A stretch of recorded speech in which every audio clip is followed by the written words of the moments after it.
Hello everyone, this is the Joy of Reading, and welcome to another episode of my Dante series. In this episode, we will go on reading and translating the first canto of Dante's Inferno. In the previous episode, Dante met a person, a spirit, who presented himself as the ancient Roman poet Virgil, a fundamental source for Dante's own poetic style. Dante asked Virgil for help against the female wolf that had been threatening him. Again, I'll have to skip some verses. During these verses, Virgil tells Dante that he cannot reach the top of the hill by climbing it because the female wolf would kill him. So he advises Dante to take another path. Virgil also makes a prophecy about the wolf, but it is a little complicated and I would rather talk about it in a separate video. Eventually, Virgil offers to accompany Dante on the journey.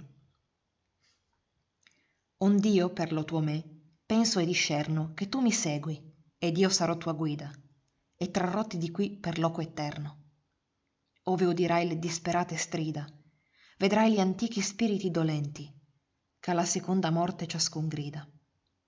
E vederai color che son contenti nel fuoco, perché speran di venire quando che sia alle beate genti, alle quai poi, se tu vorrai salire, anima fia a ciò di me più degna, con lei ti lascerò nel mio partire.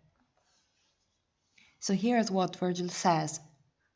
Thus I, for your own good, think and decide that you follow me and I will be your guide, and I will take you away from here through an eternal place, where you will hear the desperate howls, you will see the ancient mourning spirits, as each one of them cries for the second death.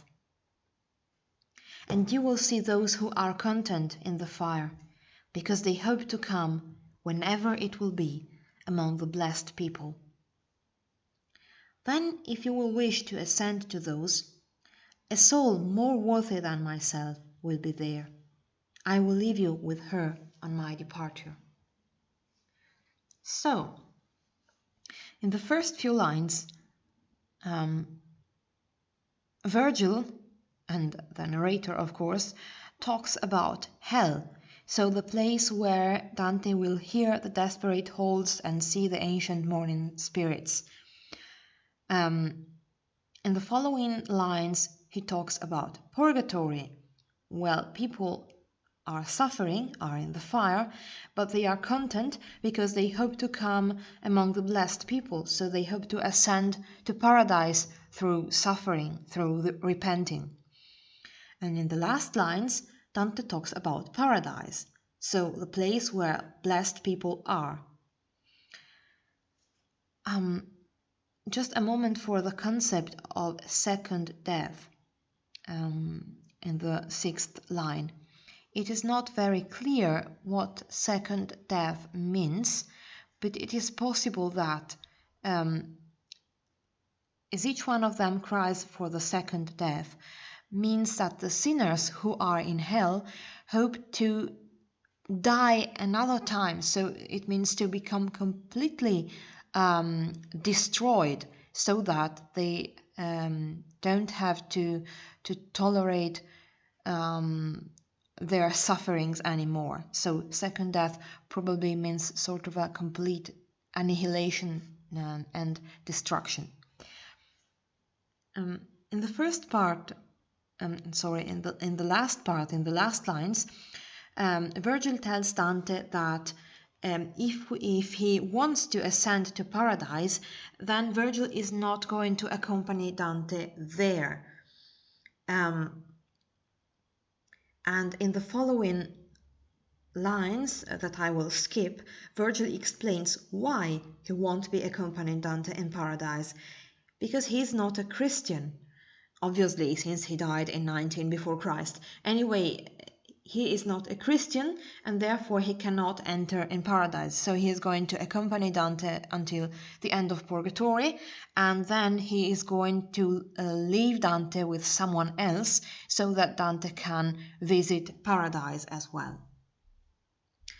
So let's highlight a couple of important points before reading Dante's answer. First of all, Dante needs to walk through hell and purgatory in order to reach paradise and ultimately salvation. He cannot take the short way and simply climb the hill because of the female wolf, because this female wolf representing sin would kill him. Of course, this has a metaphorical significance. The second point, for the most part of this journey, Dante will not have a saint or a Christian person as his guide, but a pagan poet. It is not casual, because Virgil personifies reason, and reason, according to Dante, can guide man and be a vehicle to salvation, but it is not enough to reach salvation. According to Dante's own beliefs, one needs faith and theology in order to reach salvation.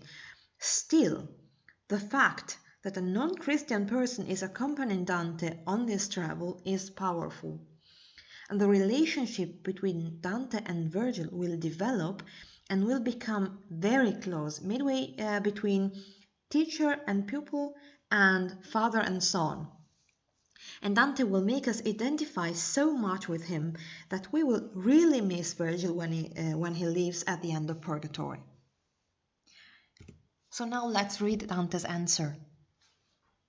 E io a lui, poeta, io ti richeggio, per quello Dio che tu non conoscesti, a ciò ch'io fugga desto male, e peggio, che tu mi meni là dove dicesti, sì ch'io veggia la porta di San Pietro, e color cui tu fai cotanto mesti. Allor si mosse, e io li tenni dietro.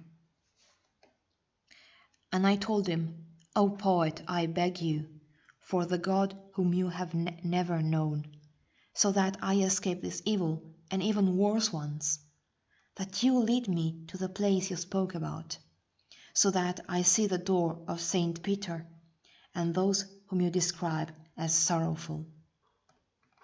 Then he moved, and I followed him. So Dante begs Virgil to be his guide in order to avoid this evil, the female wolf, and even worse evils, potential damnation. Virgil moves, and Dante follows him.